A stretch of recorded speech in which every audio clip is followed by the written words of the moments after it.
नमस्कार दोस्तों, कलयुग के चमत्कार संतों की वाणी में आपका स्वागत है। दोस्तों, आज हम जान रहे हैं गोवर्धन पूजा के बारे में। जो किस दिन, किस समय, कौन सा शुभ मुहूर्त रहेगा, मनाई जाएगी। यह पर्व दीपावली के अगले दिन प्रतिपदा की व्याप्ति में करने का विधान है। इस वर्ष दीपावली के अगले दिन 13 नवंबर को उदयकालीन अमावस्या पड़ रही है। इस कारण गोवर्धन पूजा का पर्व 14 नवंबर मंगलवार को ही मनाया जाएगा और गोवर्धन पूजा मुहूर्त प्रातःकाल 6:43 से 8:52 पर रहेगा। हमारे वेदों में कार्तिक शुक्ल प्रतिपदा के दिन वरुण, इंद्र, अग्नि आदि देवताओं की पूजा का विधान है। इसी दिन बलि पूजा, गोवर्धन पूजा, मार्गपाली आदि होते हैं। इस दिन गाय, बैल आदि पशुओं को स्नान करा के फूल, माला, धूप, चंदन आदि से उनका पूजन किया जाता है। गायों को मिठाई खिलाकर उनकी आरती उतारी जाती है। ये ब्रिजवासियों का मुख्य त्योहार है। अन्नकूट या गोवर्धन पूजा भगवान कृष्ण के अवतार के बाद द्वापर युग से प्रारंभ हुई और उस समय से लोग इंद्र भगवान की पूजा करते थे। तब 56 प्रकार के भोजन बनाकर तरह तरह के पकवान व मिठाइयों का भोग लगाया जाता था। ये पकवान तथा मिठाइयाँ इतनी मात्रा में होती थी कि इनका पहाड़ सा ही बन जाता था। अन्नकूट एक प्रकार से सामूहिक भोज का आयोजन है, जिसमें पूरा परिवार और वंश एक जगह बनाई गई रसोई से भोजन करता है। इस दिन चावल, बाजरा, कढ़ी, साबुत मूंग, चौड़ा तथा सभी सब्जियां एक जगह मिलकर बनाई जाती हैं। मंदिरों में भी अन्नकूट बनाकर प्रसाद के रूप में बांटा जाता है। इस दिन प्रातःकाल गाय के गोबर से गोवर्धन बनाया जाता है। अनेक स्थानों पर इसके मनुष्याकार बनाकर पुष्पों, लताओं आदि से सजाया कर जाता है। शाम को गोवर्धन की पूजा की जाती है। पूजा में धूप, दीप, नैवेद्य, जल, फूल, फल, खील, पतासे आदि का उपयोग किया जाता है। गोवर्धन में अप्पा मार्ग अनिवार्य रूप से रखा जाता है। पूजा के बाद गोवर्धन जी की 7 परिक्रमाएं उनकी जय बोलते हुए लगाई जाती है।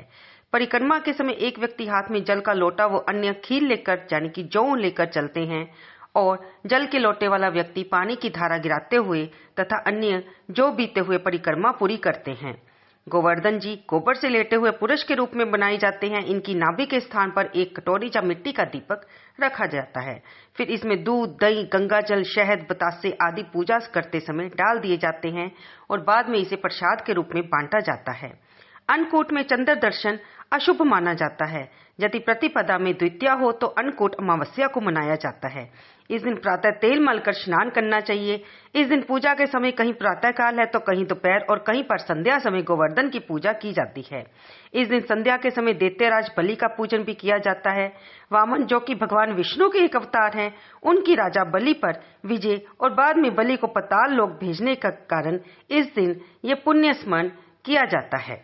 यह माना जाता है कि भगवान वामन द्वारा दिए गए वरदान के कारण असुर राजा बलि इस दिन पाताल लोक से पृथ्वीलोक पर आते हैं। गोवर्धन गिरी भगवान के रूप में माने जाते हैं और इस दिन इनकी पूजा करने से घर में धन, धान्य, संतान और गोरस की वृद्धि होती है। आज का दिन 3 उत्सवों का संगम होता है। इस दिन दस्तकार और कल कारखानों में कार्य करने वाले कारीगर भी भगवान विश्वकर्मा की पूजा करते हैं। इस दिन सभी कल कारखाने तो पूर्णतः बंद रहते हैं। साथ में कुटीर उद्योग चलाने वाले कारीगर भी काम नहीं करते। भगवान विश्वकर्मा और मशीनों एवं उपकरणों का दोपहर के समय पूजन किया जाता है। अब सुनेंगे इस बारे में पौराणिक कथा। एक बार एक महिषी ने ऋषियों से कहा कि कार्तिक शुक्ल पक्ष प्रतिपदा को गोवर्धन व अन्नकूट की पूजा करनी चाहिए। तब ऋषियों ने महिषी से पूछा, अन्नकूट क्या है, गोवर्धन क्या है, इनकी पूजा क्यों तथा कैसे करनी चाहिए, इसका फल क्या होता है, इसका सब विधान विस्तार से कहकर हमें कृतार्थ करें। तब महिषी बोले, एक समय की बात है, भगवान श्री कृष्ण अपने सखा और गोप ग्वालों के साथ गाय चराते हुए गोवर्धन पर्वत की तराई में पहुंचे।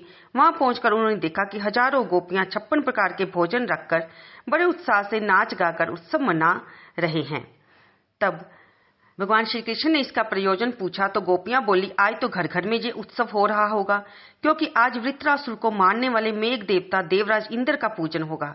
यदि वे प्रसन्न हो जाएं तो व्रज में वर्षा होगी, अन्न पैदा होता है, उससे ब्रिजवासियों का भरण पोषण होता है, गायों को चारा मिलता है और जीविका उपार्जन की समस्या हल होती है।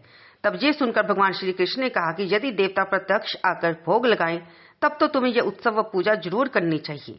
गोपियों ने सुनकर कहा, कोटि कोटि देवताओं के राजा देवराज इंद्र की इस प्रकार निंदा नहीं करनी चाहिए। ये तो इंद्रोज नामक यज्ञ है, इसी के प्रभाव से अतिवृष्टि तथा अनावृष्टि नहीं होती। श्री कृष्ण बोले, इंद्र में क्या शक्ति है जो पानी बरसाकर हमारी सहायता करेगा। उससे अधिक शक्ति तो हमारा ये गोवर्धन पर्वत है, इसके कारण वर्षा होती है। अतः हमें इंद्र से भी बलवान गोवर्धन की पूजा करनी चाहिए। इस प्रकार भगवान श्री कृष्ण के वाक जल में फंसकर वर्ज में इंद्र के स्थान पर गोवर्धन की पूजा की तैयारियां शुरू हो गई। सभी गोप गवाल अपने अपने घरों से समुद्र मिष्ठान पकवान बनाकर गोवर्धन की तलहटी में श्री कृष्ण द्वारा बताई गई विधि से पूजा करने लगे। उधर श्री कृष्ण ने अपने ऐधिक देविक रूप से पर्वत में प्रवेश करके ब्रिजवासियों द्वारा लाए गए सभी पदार्थों को खा लिया तथा उन सबको आशीर्वाद दिया। सभी ब्रिजवासी अपने यज्ञ को सफल जानकर बड़े प्रसन्न हुए। नारद मुनि इंद्रयोज यज्ञ देखने की इच्छा से वहां आए और गोवर्धन की पूजा देखकर उन्होंने ब्रिजवासियों से पूछा तो उन्होंने बताया कि श्री कृष्ण के आदेश पर इस बार इंद्र महोत्सव के स्थान पर गोवर्धन पूजा की जा रही है। ये सुनते ही नारद उल्टे पांव इंद्रलोक पहुंचे, क्योंकि ये देवीय इच्छा ही होती है। जब नारद जी से कोई बात भगवान ने कहलानी होती है, वे वहां पर उदास और खिन्न होकर बोले, हे राजन, तुम महलों में सुख की नींद सो रहे थे। उधर गोकुल के निवासी गोपों ने इंद्रोज बंद करके आपसे बलवान गोवर्धन की पूजा शुरू कर दी है।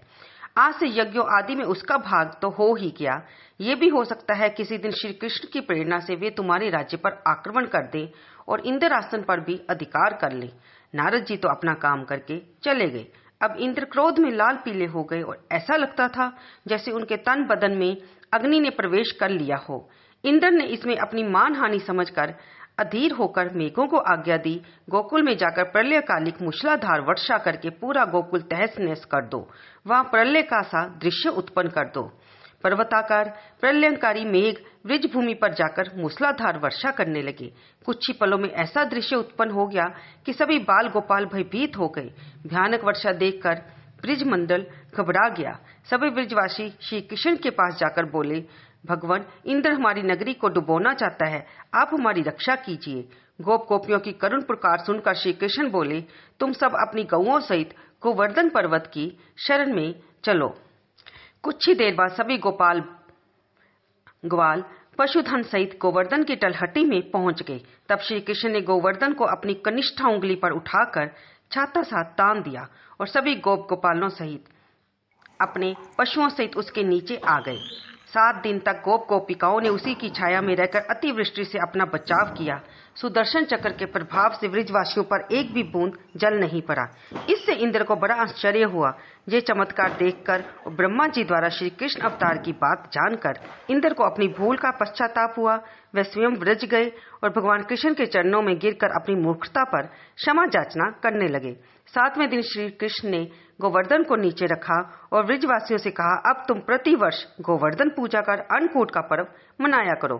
तभी से ये उत्सव अन्नकूट के नाम से मनाया जाने लगा। बोल गोवर्धन महाराज की जय। आइए मिलकर गोवर्धन महाराज जी की आरती भी हम करते हैं। श्री गोवर्धन महाराज महाराज, तेरे माथे मुकुट विराज रे हो, तेरे माथे मुकुट विराज रे हो। ओ तो पे पान चढ़े तो पे फूल चढ़े, तो पे पान चढ़े तो पे फूल चढ़े, ओ तो पे चढ़े दूध की धार, तेरे माथे मुकुट विराज रे हो।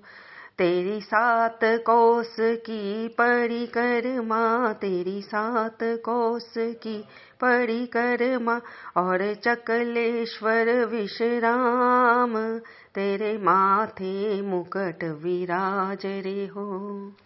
श्री गोवर्धन महाराज महाराज, तेरे माथे मुकुट विराज रे हो, और तेरे गले में कंठा साज रे हो, तेरे गले में कंठा साज रे हो। ठोडी पे ओ जय हो, ठोडी पे हीरा लाल, तेरे माथे मुकुट विराज रे हो। श्री गोवर्धन महाराज, तेरे माथे मुकुट विराज रे हो। तेरे कानन कुंडल चमक रे हो, तेरे कानन कुंडल चमक रे हो। तेरी झांकी जय हो, तेरी झांकी बनी विशाल, तेरे माथे मुकुट विराज रे हो श्री गोवर्धन महाराज महाराज। तेरे माथे मुकुट विराज रे हो गिरिराज धरन प्रभु तेरी शरण गिरिराज धरन प्रभु तेरी शरण कर भगत का बेड़ा पार। तेरे माथे मुकुट विराज रे हो श्री गोवर्धन महाराज महाराज। तेरे माथे मुकुट विराज रे हो। बोल गोवर्धन धारी भगवान कृष्ण की जय। तो दोस्तों ये सारी जानकारी थी अन्नकूट के बारे में, जो कि आज 14 नवंबर दिन मंगलवार को मनाया जाएगा। आप भी अपने घर में जो भी बनाएं उसे सात्विक रूप में बनाएं और भगवान को भोग लगाएं। आप सबको इस पावन दिन की बहुत बहुत शुभकामनाएं। आपको ये वीडियो कैसी लगी इसे लाइक करें, शेयर करें और कमेंट बॉक्स में जय गोवर्धन महाराज लिखना बिल्कुल ना भूलें।